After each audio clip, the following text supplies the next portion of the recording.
राधे राधे दोस्तों, आज की इस वीडियो में हम जानेंगे कि संतान सप्तमी का व्रत कैसे किया जाता है और पूजन कैसे किया जाता है, जो भाद्रपद मास में सप्तमी को संतान सप्तमी के रूप में मनाया जाता है।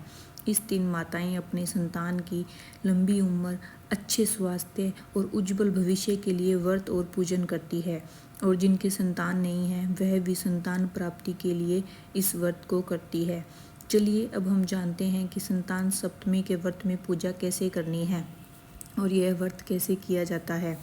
संतान सप्तमी के दिन सुबह स्नान आदि करने के बाद आप जिस जगह पर भी पूजा करेंगे पहले उस जगह को साफ सुथरा कर लें, चौक मोड़ लें और फिर वहाँ पर चौकी या पट्टा बिछाकर उसके ऊपर लाल, पीला, हरा, गुलाबी रंग का शुभ वस्त्र बिछा लें। और देखिए, संतान सप्तमी के व्रत में मिट्टी से शिव जी, पार्वती और गणपति जी को बनाकर पूजन किया जाता है, लेकिन मैं यहाँ पर आपके साथ सरल विधि शेयर करूँगी।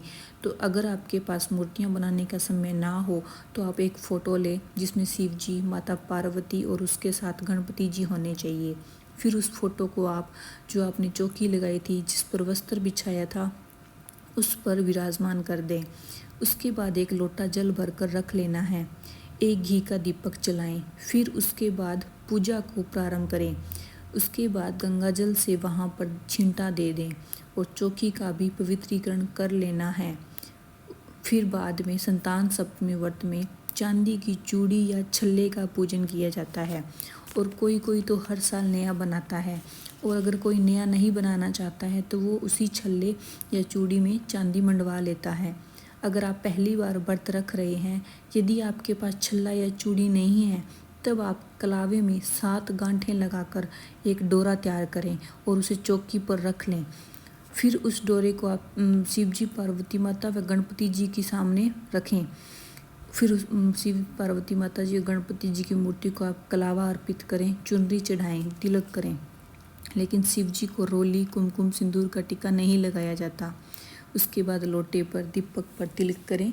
फिर आप शिव जी को बेलपत्र, आक का पत्ता या धतूरा, समी पत्र चढ़ाएं। गणपति जी व माता पार्वती जी को लाल गुलाब चढ़ाएं। उसके बाद आपको दूब लेनी है, जो घास की बनाई जाती है, आप कलावा से, और उसको आप कलावा से बांध लें।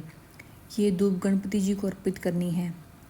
फिर आपने कलावे में जो 7 गांठ वाला डोरा बनाया था उसका भी पूजन करना है। पहले चल के छींटे, फिर कच्चे दूध के छींटे और फिर दूब घास की सहायता से 7 छींटे देने हैं। फिर उसको चंदन, रोली, अक्षत अर्पित कर दें। फिर माता पार्वती को श्रृंगार का सामान अर्पित करना है और थोड़ी दक्षिणा आपकी श्रद्धा अनुसार रखनी है।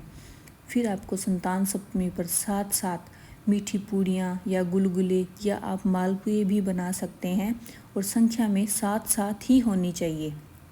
7 माता पार्वती के लिए और 7 हमें खुद को खाने होते हैं। इनके साथ में दूध, दही, हलवा या खीर जो भी आप लें उसे भी 2 कटोरियों में ही निकालें, और जो माता पार्वती के नाम की पूड़ियाँ होगी उनको आपको दान करना होगा पूजा के बाद। घर में किसी को नहीं देंगे, बाहर ही देना होता है। अगर कोई नहीं है लेने वाला तो आप गाय को भी खिला सकते हैं, और हमें ये 7 पूड़ियाँ, गुलगुले, मालपुए जो भी आपने बनाए हैं उन्हीं को खाकर ही व्रत खोलना है। इसके अलावा और कोई चीज़ नहीं खानी है। और भोग में आप मिठाई या फल भी अर्पित कर सकते हैं, वो फिर प्रसाद के रूप में आप अपने परिवार में खिला सकते हैं। और फिर सीधे हाथ में पुष्प, अक्षत या दूब के कुछ तार लेकर आप संतान सप्तमी की व्रत कथा को सुनना है। अगर आप कथा पढ़ रहे हैं, कोई कथा सुनने वाला ना हो, तो आप एक दीपक जरूर प्रज्वलित करें, और कथा पूरी सुनने के बाद आप हाथ वाले अक्षत पुष्प जो है वो आपके लोटे में डाल देने हैं। फिर सूर्य देवता को अर्घ देनी है। उसके बाद आरती करनी है। आरती पूरी होने के बाद सीधे हाथ में जल लेकर चौकी के 3 बार फिराकर पूजा का आचमन कर लें।